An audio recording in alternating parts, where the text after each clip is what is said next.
एक ऐसी कसम जिसे पूरा करने में सोचिए पूरे 21 साल लग गए।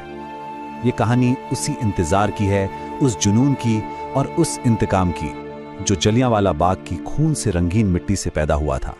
एक भाग, एक बिल्कुल आम सा दिन और बस कुछ मिनट जो हिंदुस्तान को हमेशा के लिए एक ऐसा गहरा जख्म दे गए जिसे शायद आज तक भरा नहीं जा सका है। तो चलिए वक्त में पीछे चलते हैं। जगह है अमृतसर और तारीख 13 अप्रैल 1919। एक ऐसा दिन जो शुरू तो जश्न और खुशियों से हुआ था, लेकिन जिसका अंजाम मातम में हुआ। ये दिन था बैसाखी का, नए साल का जश्न। लोग जलियांवाला बाग में इकट्ठा हुए थे, कुछ तो त्योहार मनाने और कुछ अंग्रेजों के लाए रोलैट एक्ट के खिलाफ बिल्कुल शांति से प्रोटेस्ट करने। वो अपने नेताओं डॉक्टर सैफुद्दीन किचलू और डॉक्टर सत्यपाल की रिहाई चाहते थे। हजारों की भीड़ थी, निहत्थे मर्द, औरतें और बच्चे। और फिर अचानक से सब कुछ बदल गया। ब्रिगेडियर जनरल रेजिनाल्ड डायर अपने सैनिकों के साथ वहां आ धमका। उसने बाहर निकलने का जो इकलौता तंग सा रास्ता था उसे बंद करवा दिया और अपने सिपाहियों को ऊंची जमीन पर पोजीशन लेने को कहा। वहां मौजूद लोग अब चारों तरफ से घिर चुके थे। उनके पास भागने का कोई रास्ता नहीं था। वहां मौजूद एक चश्मदीद रूपलाल ने बाद में जो बताया उसे सुनकर रूह कांप जाती है। उन्होंने कहा, भीड़ को हटने के लिए कोई चेतावनी, कोई आदेश नहीं दिया गया, कुछ भी नहीं, बस एक गहरी अजीब सी खामोशी और उसके बाद सिर्फ गोलियों की आवाज। लेकिन सवाल ये उठता है, आखिर डायर ने ऐसा किया क्यों? उसके दिमाग में ऐसी क्या वहशत चल रही थी? चलिए समझने की कोशिश करते हैं उस बुचर के दिमाग को। बाद में हंटर कमीशन के सामने डायर ने बिना किसी शर्म के साफ साफ कहा, मैं उन्हें सजा देने जा रहा था। मिलिट्री के नजरिए से मेरा आइडिया एक बड़ा प्रभाव डालना था। समझ रहे हैं? उसका मकसद भीड़ को सिर्फ तितर बितर करना नहीं था, बल्कि उन्हें सजा देना था, एक ऐसा सबक सिखाना था जिसे कोई कभी भूल ना पाए। और उसने वही किया। करीब सिर्फ 10 मिनट तक बिना रुके अंधाधुंध फायरिंग चलती रही। कुल 1650 राउंड, 1650 राउंड गोलियां चलाई गईं और सिपाहियों को ऑर्डर यह था कि भीड़ में जहां सबसे ज्यादा लोग दिखें बस वहीं निशाना लगाओ। फायरिंग रुकने के बाद जो मंजर था वो और भी भयानक था। एक जिंदा बचे शख्स ने बताया, कुछ जख्मी पानी के लिए चिल्ला रहे थे, लेकिन उन्हें पानी देने वाला कोई नहीं था। पूरे शहर में कर्फ्यू लगा दिया गया था, मतलब कोई उनकी मदद के लिए भी नहीं आ सकता था। लोग वहीं उसी बाग में तड़प तड़प कर मर गए।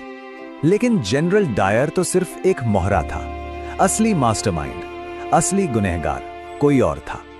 पंजाब का लेफ्टिनेंट गवर्नर माइकल ओडवायर। उसने ना सिर्फ इस कत्लेआम की इजाजत दी, बल्कि बेशर्मी से इसे सही भी ठहराया, यह कहकर कि यह विद्रोह को रोकने के लिए जरूरी था। और उसी खून से लथपथ जमीन पर एक कसम ने जन्म लिया, एक ऐसी कसम जिसे पूरा होने में पूरे 21 साल लगने वाले थे।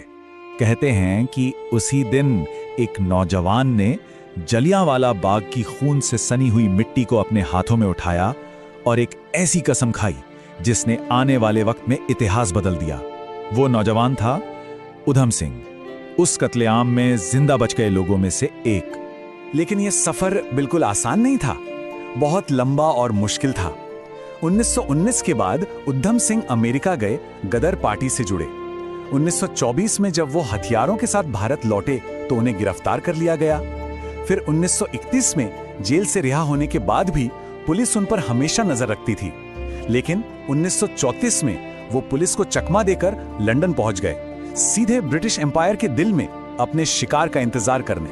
और अब 21 साल के लंबे इंतजार के बाद हम कहानी के आखिरी पड़ाव पर हैं। इंतकाम की घड़ी आ चुकी थी। जगह थी लंदन का कैक्सटन हॉल। तारीख 13 मार्च 1940। जलियांवाला बाग के उस काले दिन के ठीक 21 साल बाद।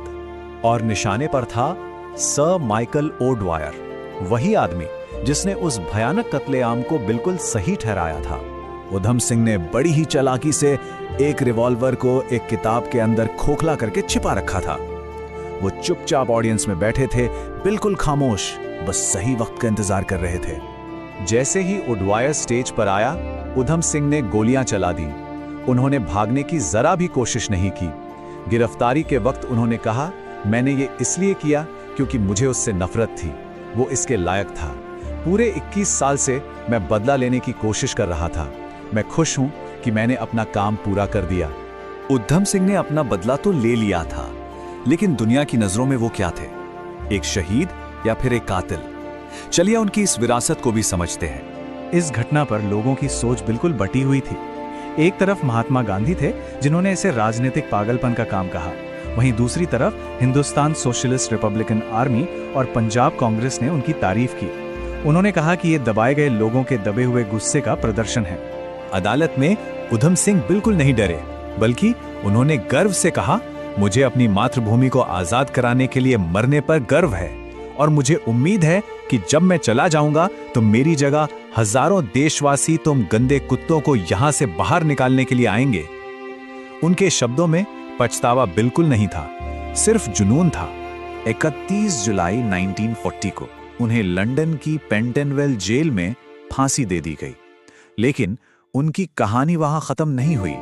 सालों बाद 1974 में उनकी अस्थियां पूरे राजकीय सम्मान के साथ भारत वापस लाई गई और उनकी जन्मभूमि की मिट्टी में हमेशा के लिए मिला दी गई। उधम सिंह की कहानी हमें एक बहुत बड़े सवाल पर लाकर खड़ा करती है।